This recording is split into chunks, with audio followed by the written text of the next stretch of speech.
Psaume 30. Alléluia. Psaume 30. Alléluia. Le titre du message intitule « Il est si merveilleux ». Il est si merveilleux. Alléluia. Gloire au Seigneur.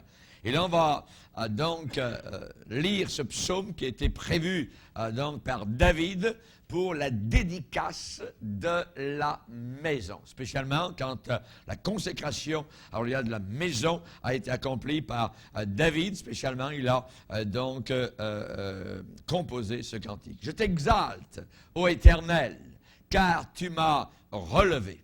Tu n'as pas voulu que mes ennemis se réjouissent à mon sujet. Éternel mon Dieu, j'ai crié à toi et tu m'as guéri. Éternel, tu as fait remonter mon âme du séjour des morts. Tu m'as fait revivre loin de ceux qui descendent dans la fosse. Chantez à l'Éternel, vous qui l'aimez. Célébrez par vos louanges sa sainteté. Car sa colère dure un instant, mais sa grâce toute la vie. Le soir arrivent les pleurs et le matin, l'allégresse. Je disais dans ma sécurité, je ne chancellerai jamais. Éternel, par ta grâce, tu avais affermi ma montagne. Tu cachas ta face et je fus troublé. Éternel, j'ai crié à toi. J'ai imploré l'Éternel. Que gagnes-tu à verser mon sang, à me faire descendre dans la fosse? La poussière a-t-elle pour toi des louanges? Raconte-t-elle ta fidélité? Écoute, Éternel, aie pitié de moi. Éternel, secours-moi. Et tu as changé mes lamentations en allégresse. Tu as délié mon sac de pleurs, de deuil, de maladie, et tu m'as ceint de joie, afin que mon cœur te chante et ne soit pas muet. Éternel mon Dieu, je te louerai toujours. Amen et amen. Père, nous te bénissons et te glorifions pour ta parole, Seigneur, qui est comme du miel qui coule de ta bouche, Seigneur. Nous voulons vivre cette parole merveilleuse, Seigneur. Nous te bénissons pour ce lait pur et merveilleux, Seigneur. Nous te bénissons pour cette eau pure, Seigneur, qui nous sanctifie. Nous te remercions pour la joie et le privilège que nous avons d'entendre ces bons témoignages. Nous voulons te mettre en premier dans nos cœurs. Nous voulons te reconnaître dans toutes nos voies. Parce que c'est toi qui as plani notre sentier. Seigneur, tu es un Dieu si glorieux. Nous te demandons pardon. Combien de fois nous ne t'avons pas reconnu dans nos voies, Seigneur. Nous n'avons pas vu que c'était toi qui agissais. Pourtant, tu étais là, Seigneur. Nous conduisant, Seigneur, comme on conduit un enfant que l'on prend par la main. Veuille bénir ce soir, Seigneur, ceux et celles qui ont besoin de grâce, de secours, de douceur, de paix, Seigneur, de guérison dans leur cœur et dans leur corps. Nous te demandons, Seigneur, que les paroles qui seront annoncées ce soir soient une bénédiction et qu'elles tombent, Seigneur, comme la rosée sur de la verdure. Merci, Père, au nom de Jésus. Amen. Et tout le peuple dit Amen. Gloire à Dieu. Que Dieu soit béni. Vous pouvez vous asseoir, frères et sœurs. Alléluia. Il est si merveilleux. Lorsque, par l'Esprit de Dieu, le prophète Ésaïe a pris un jour sa plume et a écrit sur celui qui devait arriver environ 8 siècles après lui, il a dit, on l'appellera admirable, on l'appellera conseiller, on l'appellera Père éternel, on l'appellera Prince de la paix, admirable. Que veut dire admirable? Digne d'admiration. Ça veut dire on en est estomaqué, on en est secoué, on en est étonné. On l'appellera merveilleux. Alléluia. Merveilleux. Lorsque les gens quittaient la présence de Dieu et rentraient dans leur chaumière, après avoir suivi cet homme de Galilée, ce jeune homme d'une trentaine d'années, ils disaient entre eux, il est merveilleux. Il fait tout à merveille. Il a guéri notre enfant. Il a guéri le voisin qui était paralytique. Il est un Dieu de gloire, un Dieu merveilleux. Et il bénissait le Seigneur à cause de ses accomplissements. l'accomplissement. Lorsqu'il est venu sur la planète Terre, lorsque le premier soir de Noël, il est arrivé, les bergers sont allés le voir. Il dit qu'après l'avoir vu, ils racontèrent ce qui leur avait été dit au sujet de ce petit enfant. Et tous ceux qui les entendaient étaient dans l'étonnement de ce que leur disaient les bergers. Oui. Et lorsque Marie elle-même a vu le vieillard Siméon prendre le bébé dans les cours du temple à Jérusalem, et que Siméon a glorifié le Seigneur et a dit, maintenant Seigneur, je peux mourir, tu peux laisser ton serviteur s'en aller en paix, parce que mes yeux viennent de voir ton salut. Alléluia. Et Marie et Joseph, il dit, étaient dans l'admiration. Était dans l'admiration des choses qu'on disait de lui. Alléluia. Les choses qu'on disait de lui. Et aujourd'hui, j'aimerais vous parler, à partir de ce psaume 30, des merveilleuses leçons au sujet de notre corps. Dieu nous a donné un véhicule ici-bas sur cette terre pour marcher, pour aller, pour glorifier son nom. Tu m'as formé un corps au Dieu. Alléluia. C'est Dieu qui a formé notre corps dans le sein de notre mère. Quand nous n'étions qu'une masse informe, Dieu nous voyait. Dieu a vu Jérémie.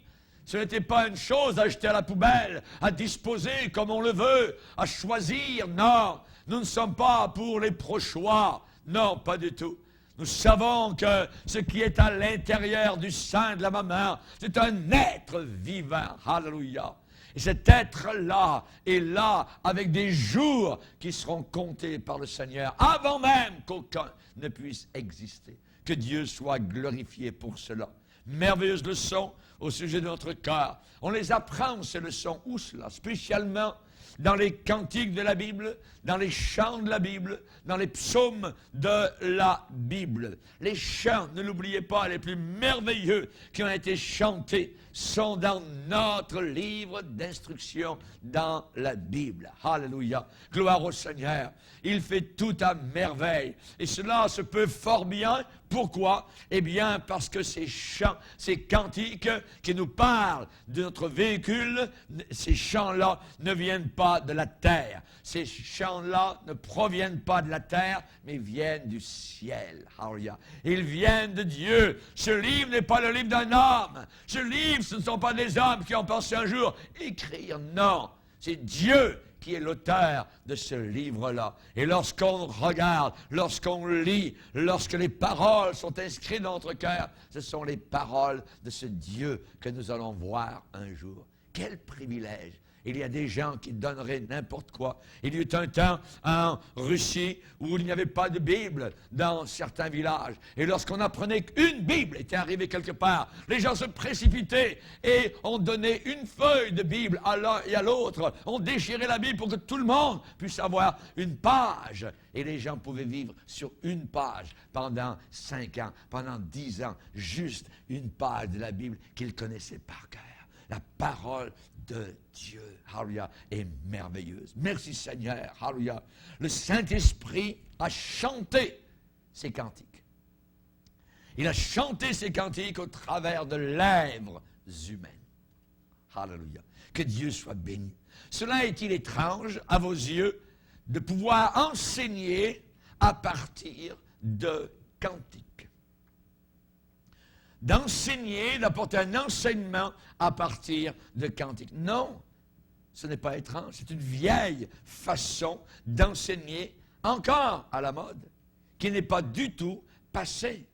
Moïse, par exemple, a enseigné aux enfants d'Israël un chant. Et lui a été commandé de la part du Seigneur à enseigner ce cantique-là à leurs enfants et pour tous les temps. Il devait l'avoir dans sa bouche et ne jamais l'oublier. Lisez avec moi dans Deutéronome chapitre 31. Deutéronome chapitre 31.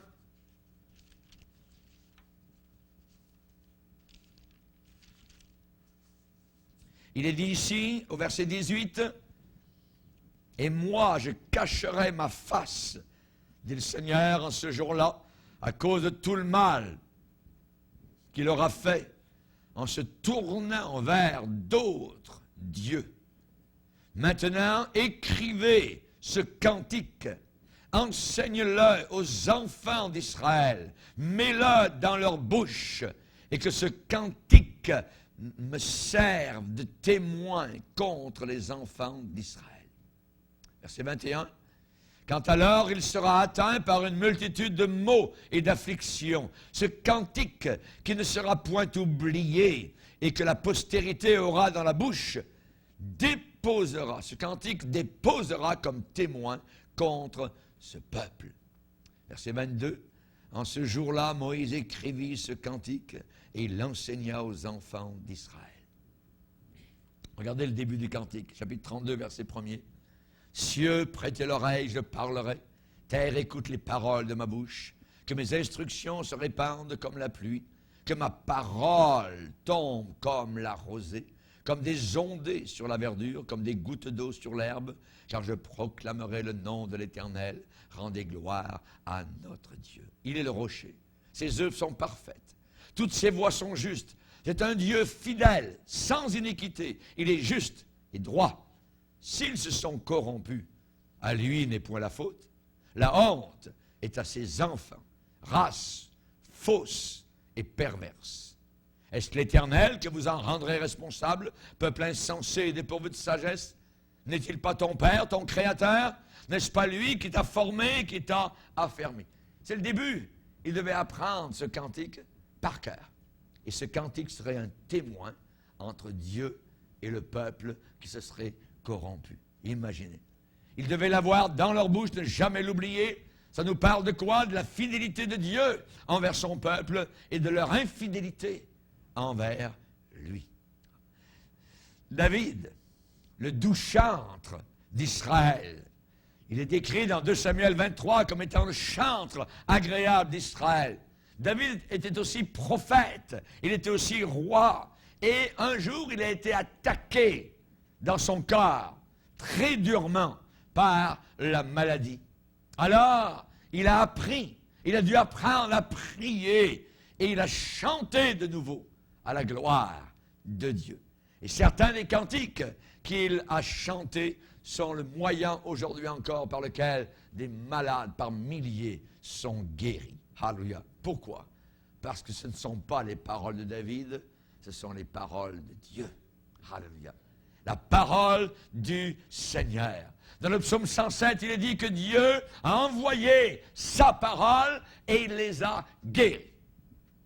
La parole de Dieu amène une guérison dans notre corps. Je ne sais pas l'expliquer, je ne peux pas vous dire comment, mais ça se passe comme cela. Vous arrivez à l'assemblée, vous entendez la parole de Dieu, vous ressortez boosté, rempli, renouvelé, vous pourriez monter sur les collines, les montagnes, arriver à traverser les mers, parce qu'il y a quelque chose qui s'est passé au travers de l'écoute et de la réception de la parole puissante de Dieu, prêchée sous l'onction authentique et pure du Saint-Esprit. Éternel, mon Dieu, j'ai crié à toi et tu m'as guéri. C'est David qui a dit cela au psaume 30. J'ai crié à toi et tu m'as guéri. Nous devons tout d'abord nous humilier. Nous devons tout d'abord confesser nos péchés. Quand on cherche à être guéri, il faut s'humilier. C'est toujours la bonne manière. On ne vient jamais devant le Seigneur, la tête haute comme un coq, le nez relevé, tout ça, les yeux hautains, jamais. Nous devons toujours arriver devant le Seigneur, sachant que nous sommes des hommes. Poussière et tu es poussière, et tu retournes dans la poussière. C'est par la grâce que nous sommes sauvés. Et nous devons venir humblement et marcher avec humilité devant le Seigneur, quand on cherche à être guéri. David nous enseigne cela à partir de sa propre expérience. Dans le psaume 32, il dit « Tant que je me suis tu, tant que j'ai fermé ma bouche, tant que je n'ai rien dit, tant que je n'ai rien reconnu, tant que je n'ai rien avoué, eh bien, mes os se consumaient. Mes os se consumaient. Je gémissais toute la journée. Je gémissais toute la journée. Ma vigueur, ma force était sécheresse, comme celle de l'été, quand ça brûle à 40 degrés. Et vous êtes complètement abattu, vous n'avez pas de force. Il dit, tant que je me suis tu, tant que je n'ai pas avoué, confessé mon péché, tant que je ne me suis pas humilié devant le Seigneur, alors mes os me faisaient mal. Tant qu'il restait silencieux sur ses péchés, comme David a dû souffrir. Comme David a dû souffrir. Il y a un vieil adage, un vieux proverbe qui dit « Celui qui ne dit pas son péché à Dieu devra gémir. » Et attention, certains ne l'avoueront jamais sur la terre et ils devront gémir pour toute l'éternité. Grincement de dents et pleurs, a dit le Seigneur en enfer. Celui qui ne dit pas son péché à Dieu devra gémir. Et une conscience muette donne une voix très forte à la douleur. Une conscience muette qui ne veut pas parler, qui ne veut pas reconnaître, alors quelqu'un d'autre va parler très fort. C'est la douleur. Et combien de personnes sont venues au Seigneur sous le coup terrible de la douleur? Même une personne qui visitait l'hôpital a rencontré une personne qui était témoin de Jéhovah sur un lit de douleur. Le chrétien a dit, on pourrait prier Jésus, Jésus pourrait vous guérir. La personne a dit, non, je ne prie que Jéhovah, je ne prie pas Jésus. Pas de problème. Au revoir, monsieur. La personne a revisité dans l'hôpital, quelques jours plus tard. Pourriez-vous venir dans mon lit? Est-ce que vous voulez prier Jésus? Oui. Je souffre trop. Et la personne s'est inclinée devant Jésus. Et la personne est sortie de l'hôpital quelques jours plus tard, complètement relevée. La personne n'est pas retournée à la salle du royaume, alléluia, avec les témoins de Jéhovah, ces faux prophètes, et la personne est allée à l'église chrétienne pour louer le Seigneur, alléluia, parce que c'était Jésus. Le Seigneur a dit, tout ce que vous demanderez, Jésus a dit, tout ce que vous demanderez au Père, en mon nom. Il n'a pas dit tout ce que vous demanderez au Père, il va vous l'accordera. Non, en mon nom. C'est à cause de Jésus-Christ. C'est à cause du Seigneur que nous recevons de la part de Dieu. Amen. Quand David a déclaré au psaume 32, j'avouerai. Ça veut dire je confesserai à l'Éternel. Il a écrit ensuite, tu m'as entouré de chants de délivrance. Mais pour avoir les chants de délivrance, il a fallu qu'il avoue, qu'il reconnaisse, qu'il confesse. Terminé les eaux qui se consumaient, les eaux qui pourrissaient, qui étaient putréfiées, qui brûlaient, qui étaient corrompues, cet état lamentable, cet état très moche était fini parce qu'il avait avoué, parce qu'il avait confessé, pleinement rétabli. Et il y a eu des louanges joyeuses qui sont montées vers le libérateur, vers celui qui guérit, qui relève, qui restaure. David a été pleinement rétabli. Il a fait un volte-face, littéralement. Gloire au Seigneur. Et ensuite, eh bien, on voit qu'il a pu avoir la joie dans son cœur. Il a écrit dans ce même psaume, « Juste, réjouissez-vous en l'Éternel. Soyez dans l'allégresse, poussez des cris de joie, vous tous qui êtes droits de cœur. » La personne droit de cœur, c'est la personne qui, premièrement, a avoué ses fautes au Seigneur, a confessé son péché. Amen. Au psaume 30, que nous avons lu au début, David a dit, « Je t'exalte, ô Éternel, car tu m'as relevé. J'ai crié à toi et tu m'as guéri. Tu m'as fait remonter. Alléluia. Tu m'as fait revivre. Chantez à l'Éternel, vous qui l'aimez. » Et c'est la raison pour laquelle il y a une assemblée joyeuse, une assemblée qui loue, une assemblée qui chante avec joie et avec l'Esprit de Dieu, est une assemblée qui aime le Seigneur, qui a demandé pardon de ses péchés à Dieu. Mais quand il y a du péché caché, quand il y a toutes sortes de bébelles au fond du cœur, la bouche peut chanter, mais le cœur ne chante pas. La langue peut être malade. Une langue peut être malade. On se rappelle, quand on est petit, le docteur parfois visitait à la maison, et quand on était malade, il arrivait dans la chambre. « Ah, le docteur est là. » Fait que là, enfant, tout ça, qu'est-ce qui va se passer? Et il arrivait à côté du lit, tout ça, et il disait, « Mon cher enfant, ouvre ta bouche, monte ta langue. » Et il avait une sorte de cuillère, et il appuyait sur la langue pour voir l'état de la langue. La langue dit l'état intérieur. On ne peut pas aller voir, alors il y a à l'intérieur, l'estomac, comment ça se trouve, mais la langue va dire, si vous avez une langue toute blanche, ça veut dire qu'il y a une sorte de maladie, de lèpre à l'intérieur, de maux d'estomac, quoi que ce soit, qui est à l'intérieur de votre ventre. Vous voyez, la langue, une langue malade. Et David a donné les signes d'une langue qui est en bonne santé. Alors il y a bien rosé. Alors il y a une belle petite langue, gloire au Seigneur, en bonne santé pour le chrétien. Tout d'abord, c'est une langue qui confesse ses mauvaises actions. Lorsque votre conscience vous dit « tu as péché », la personne dit « c'est vrai ». On a tous un moniteur à l'intérieur de nous. Comment ça se fait quand on fait le bien, quand on fait le bien? Comment ça se fait qu'on se sent mal quand on a fait le mal? Qui a placé ça? C'est arrivé comme ça par hasard? C'est Dieu qui nous a fait. Alléluia.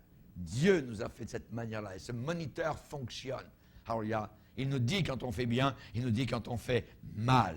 Une langue qui est malade, alléluia, c'est une langue qui ne confesse pas ses mauvaises actions. Qui jamais ne dit au Seigneur, pardonne-moi Seigneur, s'il te plaît. Nous devrions toujours venir devant le Seigneur, alléluia, avec un esprit d'humilité. Seigneur, pardonne-moi. Pardonne-moi Seigneur, j'ai besoin de ton secours. Alléluia. Ensuite, c'est une langue en bonne santé qui a un témoignage pour Christ. Elle témoigne pour Jésus-Christ. Alléluia. Avec joie, avec vérité. Et une langue en bonne santé est une langue qui loue le Seigneur. Il y a des louanges et encore plus de louanges parce que nous sommes tellement reconnaissants. Reconnaissants.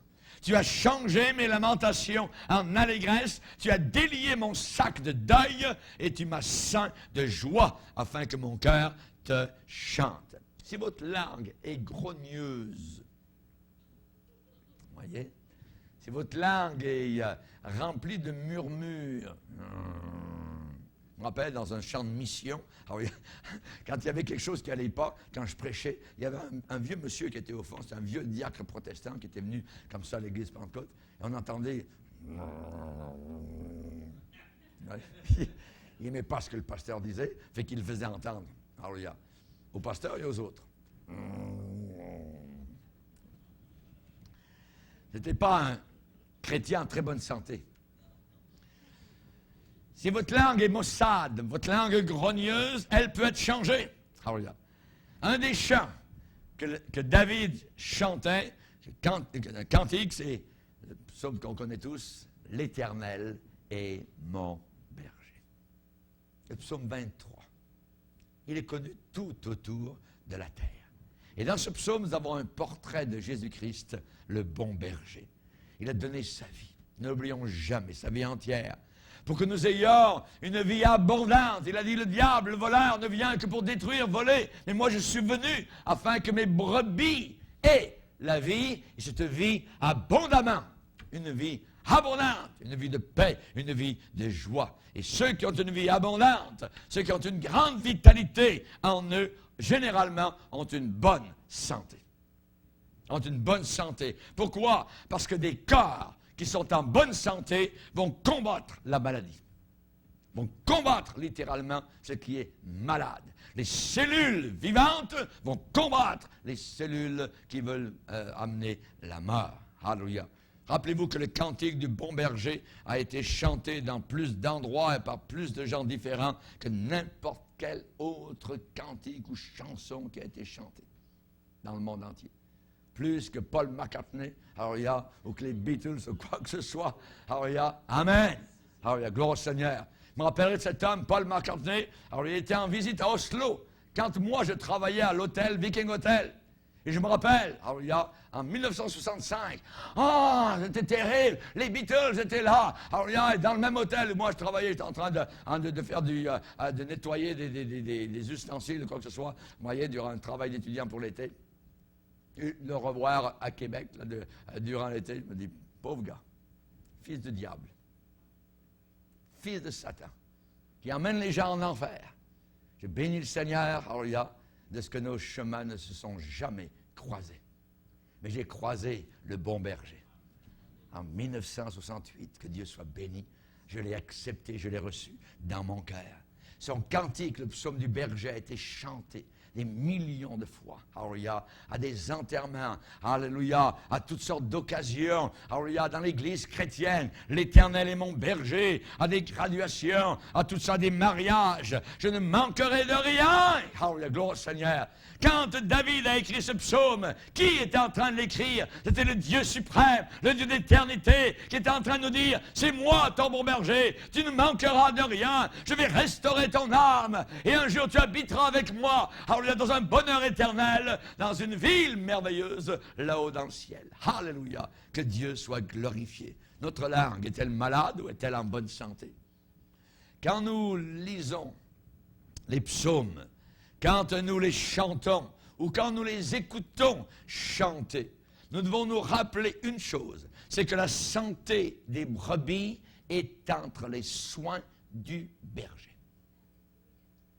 La santé des brebis est entre les soins du berger. Notre berger ne se fie pas, alléluia, que les brebis, les agneaux se gardent eux-mêmes en bonne santé. Qui vous a gardé au travers des années? Ce n'est pas vous, c'est le Seigneur. Il garde ses brebis. Alléluia. Et au moindre de leurs cris, il est toujours prêt à les guérir. Dans Hébreux chapitre 3, à la fin du chapitre, il est dit, car ayant souffert dans ce qu'il a été tenté, alors il peut aussi lui-même secourir ceux qui sont tentés. Ce mot secourir, ce n'est pas simplement aider, tout ça, non. Ce mot dans l'étymologie, c'est plus que cela. C'est courir directement au secours, tout de suite. Il s'en vient au secours, au moindre cri de sa brebis qui est en danger, qui est tentée. Il a la possibilité, il a le pouvoir, tout pouvoir m'a été donné dans le ciel et sur la terre de te secourir. Il court à notre rescousse. Que Dieu soit béni.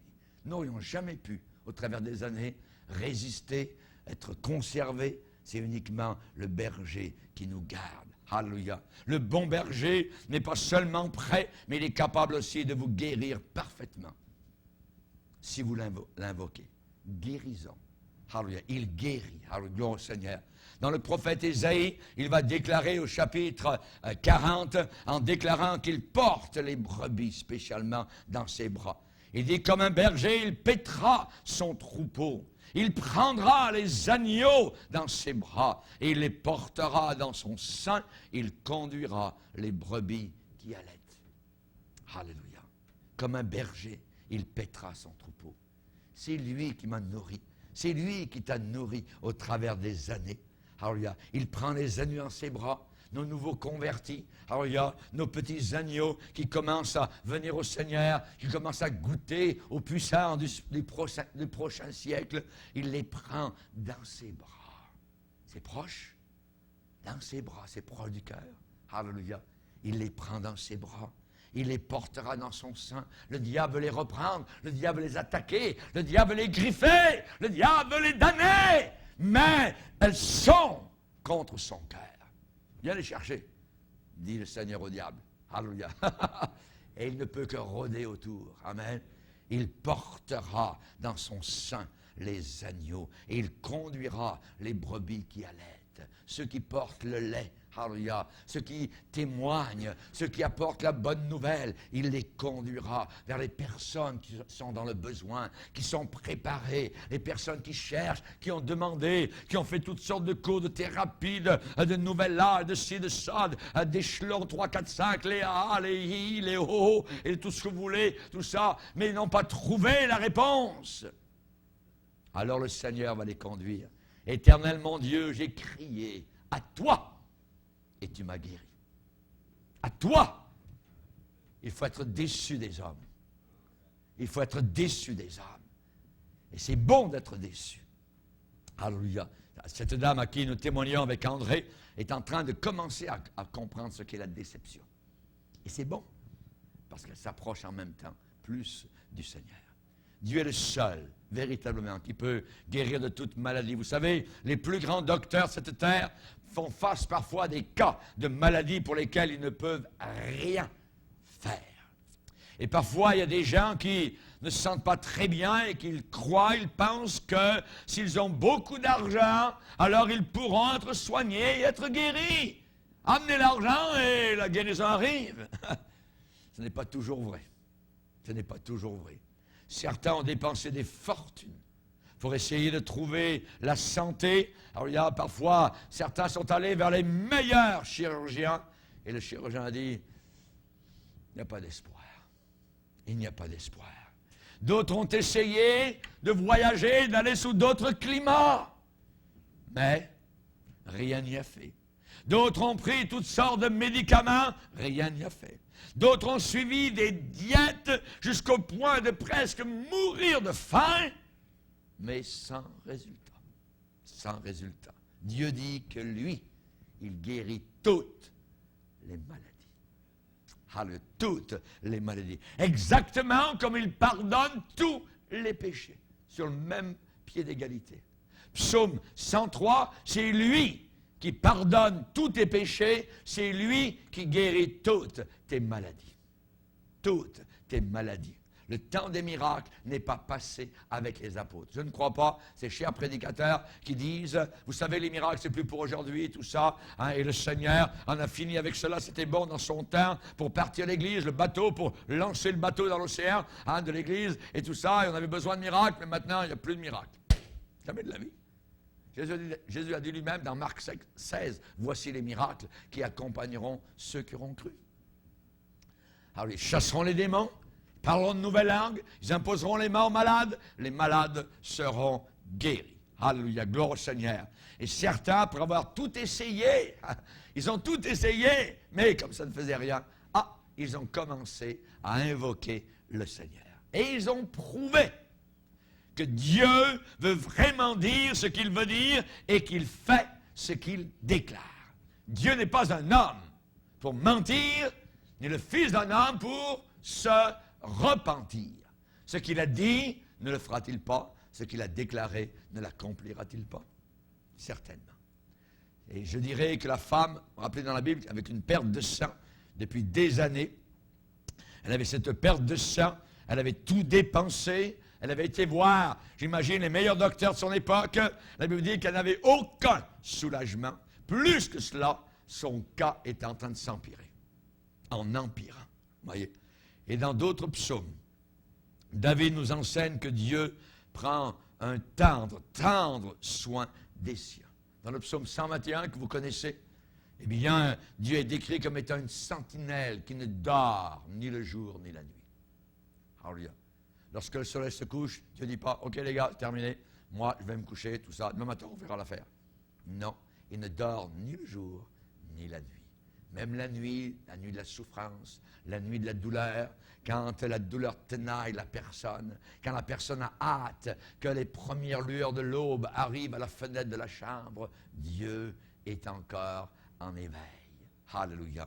Que Dieu soit béni. Il est une sentinelle qui ne dort jamais. Gloire au Seigneur. Psaume 121, il est dit, il ne sommeille ni ne dort, celui qui te garde de tout mal. De tout mal. Ça veut dire la maladie aussi bien que d'autres choses. Il te garde de tout mal. Pourquoi? Parce que la maladie fait partie de la malédiction sur ceux qui brisent la loi de Dieu. Dans Deutéronome 28, il est dit, si tu n'observes pas, si tu ne mets pas en pratique, si tu ne crains pas ce nom glorieux, voilà ce qui va t'arriver. Et le Seigneur cite un paquet de problèmes, de difficultés, de maladies. Vous voyez que le Seigneur peut permettre que ces choses-là arrivent. Je crois par exemple que le sida est une malédiction. Une malédiction à cause de cette abomination sexuelle entre deux hommes, entre toutes sortes de perversions sexuelles, voyez, que les hommes donc pratiquent. Il y a un merveilleux psaume qu'on va aller voir maintenant, c'est le psaume 91. Psaume 91, ce psaume, j'ai déjà entendu le témoignage d'une assemblée chrétienne qui l'a proclamé ensemble à haute voix. Et c'était pour ceux qui avaient été guéris de leur maladie par la foi dans le Seigneur, Jésus, et par ceux aussi qui cherchaient la guérison divine. C'est un psaume merveilleux. Celui qui demeure sous l'abri du Très-Haut repose à l'ombre du Tout-Puissant. Je dis à l'Éternel, mon refuge et ma forteresse, mon Dieu en qui je me confie, car c'est lui qui te délivre du filet de l'oiseleur, de la peste et de ses ravages. Il te couvrira de ses plumes, tu trouveras un refuge sous ses ailes. Sa fidélité est un bouclier et une cuirasse. Tu ne craindras ni les terreurs de la nuit, ni la flèche qui vole de jour, ni la peste, maladie, qui marche dans les ténèbres, ni la contagion qui frappe en plein midi. 1000 tombent à ton côté et 10 000 à ta droite. Tu ne seras pas atteint. De tes yeux seulement tu regarderas, tu verras la rétribution des méchants. Car tu es mon refuge, ô Éternel. Tu fais du Très-Haut ta retraite. C'est le début. Alors, c'est un merveilleux psaume. Que Dieu soit béni. C'est bon de l'apprendre par cœur. Alors, c'est une bonne chose d'apprendre des versets par cœur sur la guérison. Gloire à Dieu. Au Proverbe chapitre 4 aussi, on nous parle de guérison. Si tu es attentif à ces paroles, si on les écoute, ces paroles, si on prête l'oreille, si on les garde sous nos yeux, si on les cache au fond de notre cœur, ça veut dire les apprendre par cœur, alors il est dit la santé sera pour tout notre cœur. La santé sera pour tout notre cœur. Gloire au Seigneur. Le psaume 91 a été appelé par certains le refuge, la cachette. Alléluia. Hiding place. Psaume 91. Le lieu pour se cacher. Le lieu pour venir se reposer. On nous y parle d'un endroit où nous pouvons nous y cacher pour qu'aucune maladie ne puisse nous y trouver. Alléluia. Même la maladie de la peste ne peut pas entrer dans cette cachette. La contagion, la plus contagieuse. Est-ce que vous désirez savoir où se trouve ce surabri?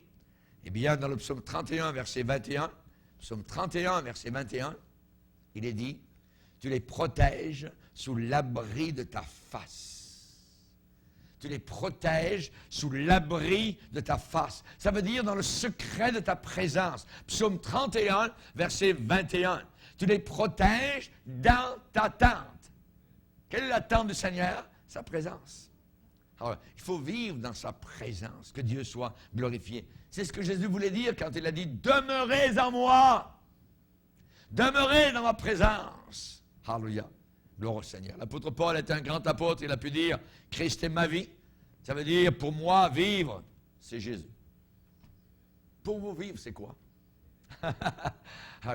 Moi, je peux dire, c'est Christ. Alléluia, c'est Jésus. Que Dieu soit glorifié. Et il nous dit, Paul, de suivre son exemple. Alors, il a dit, soyez tous mes imitateurs, frères. Portez les regards sur ceux qui marchent selon le modèle que vous avez en nous. Imaginez que vous viviez dans une pauvre petite maison et que vous soyez dans un endroit de la ville, un quartier vraiment dangereux. Voyez, il y a là, dans ce coin-là, des méchants voyous qui pourraient entrer à n'importe quel moment chez vous, défoncer la porte, tout ça, hein, pour vous faire du mal, pour vous et vos bien-aimés. Mais, si vous étiez invité au plus beau des palais qui existent sur terre, où vous et les vôtres seriez bien gardés jour et nuit. Est-ce que vous n'iriez pas dans cet endroit? Moi, je courrais, hein, tout de suite, certainement.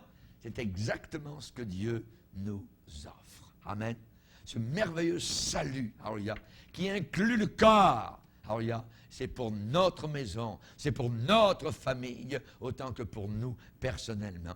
Pour ceux qui vivent dans le refuge, qui vivent en Jésus-Christ. Amen. Aucun malheur ne t'arrivera. Aucun fléau, aucune plaie n'approchera de ta tente, de ton habitation. Et si on réfléchit à la parole de Dieu, nous avons plus de compréhension que nos propres enseignants, que nos propres professeurs. Dans le psaume 119, il dit « Je suis plus instruit que tous mes maîtres ». Pourquoi? Parce que tes préceptes sont l'objet de ma méditation. Lisez avec moi le psaume 128. 128. Psaume 128. Heureux tout homme qui craint l'Éternel, qui marche dans ses voies. La pensée de ce psaume, on pourrait l'intituler « Home, sweet home ». C'est le psaume sur la famille. C'est la pensée de Dieu sur la famille. Et ça inclut à l'intérieur la santé pour chacun dans le cercle familial. Quand on le lit bien, doucement et avec attention. Tout d'abord, on voit que c'est pour tous ceux qui craignent l'Éternel. Craignez-vous Dieu? Amen. Alléluia. Heureux l'homme qui craint l'Éternel. Le craindre. Autant que vous craignez votre Père, si vous avez eu un bon Père. Est-ce que vous craignez votre Père? Quand vous regardez avec des yeux, vous voyez? La crainte de Dieu, c'est le commencement de la sagesse. Amen. Le craindre au point où nous ne voulons pas lui désobéir volontairement. On ne veut pas lui désobéir. Vous le craignez parce que vous savez qu'il est tellement bon qu'il devra vous punir si vous agissez mal. Vous châtiez si vous agissez mal. Mais vous allez l'aimer à cause de cette bonté même qui le rend si attentionné envers chacun d'entre nous. Il veut nous former pour que nous puissions marcher dans le droit chemin. Heureux l'homme qui craint l'Éternel. Ensuite, il est dit, tu jouis à l'heure du travail de tes mains, tu es heureux, tu prospères. C'est une promesse de santé, une promesse de force. Alors, il y a au papa qui va le matin, qui sort de la maison, qui part gagner sa vie, son pain, voyez, pour lui et sa famille. Tu jouis à l'heure du travail de tes mains. Alléluia. Et en plus, il a un bon appétit pour jouir de ce qu'il a gagné. Tu jouis du travail. Ça veut dire que tu pars au travail, ça veut dire que tu es en santé pour aller au travail. Ensuite, tu gagnes de l'argent, et avec cet argent, alléluia, tu achètes la nourriture, quoi que ce soit, et tu es content de bien manger. Et tu remercies le Seigneur pour le bon pays qu'il t'a donné. Tu n'oublies pas le Seigneur. Et avant de manger, tu t'inclines et tu remercies le Seigneur pour ce qu'il y a à l'intérieur du cercle de ton assiette. Ou si c'est une assiette carrée, à l'intérieur du carré. Amen. Alléluia. Tu jouis à l'heure du travail de tes mains, tu es heureux, tu prospères. Ensuite, on nous parle de la maman, l'épouse, qui est en bonne santé, qui sera une vigne féconde. Et tu auras des enfants comme des plants d'olivier autour de ta table. Tu verras les fils de tes fils. Ça veut dire que cet homme aura une vie longue et ses petits-enfants vont jouer à ses pieds. Alléluia. Tu verras les fils de tes fils. Si nous avions plus de foyers comme cela, des gens qui craignent Dieu, des gens qui respectent le Seigneur. Amen. Et dans le psaume 30, que nous avons lu au début, pour y revenir, on nous parle ici de ceux qui sont guéris par la foi en Jésus-Christ et qui s'en servent pour louer le Seigneur, pour le bénir. Quand vous avez été un peu malade, vous sentez comme vous êtes faible. Ah, vous êtes comme un mouchoir. Vous êtes comme vous n'avez plus de force, plus rien. Vous êtes sur votre lit, vous suez, vous êtes blanc comme un drap. Alors, voyez, Seigneur, c'est l'âge fini, tout ça, voyez. Et vous invoquez le Seigneur avec votre petit souffle. Seigneur, s'il te plaît, je ne suis pas prêt à mourir. Ah, j'ai encore du travail à faire sur cette terre. Et soudain, le Seigneur vous ramène sur vos deux pieds. Et de nouveau, la santé revient, la force revient, le sang commence de nouveau à couler avec force dans vos veines. Alléluia, gloire au Seigneur. Vous ressentez les pulsions de la vie qui reviennent en vous, gloire au Seigneur. Pourquoi? Eh bien, pour que vous puissiez louer le Seigneur. Parce qu'ensuite, vous savez que c'est Dieu qui vous tient debout. C'est lui qui nous tient debout. Le psaume 30 est un psaume très joyeux. David avait été très malade. Très, très malade, voyez. Il dit, éternel mon Dieu, j'ai crié à toi, tu m'as guéri. Tu m'as guéri. Voyez, qu'est-ce que ça veut dire? J'étais malade, tu m'as guéri. Tu m'as guéri. Alléluia.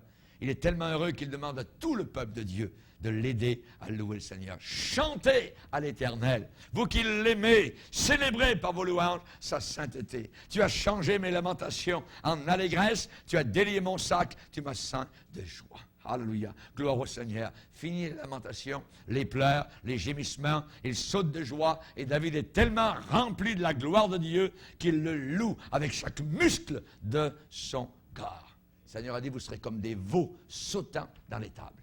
Amen. Un veau qui saute, ça veut dire qu'il y a de la vie. Alors, demandez à M. Lucier. Alléluia. Quand il regarde ces petits veaux. Amen.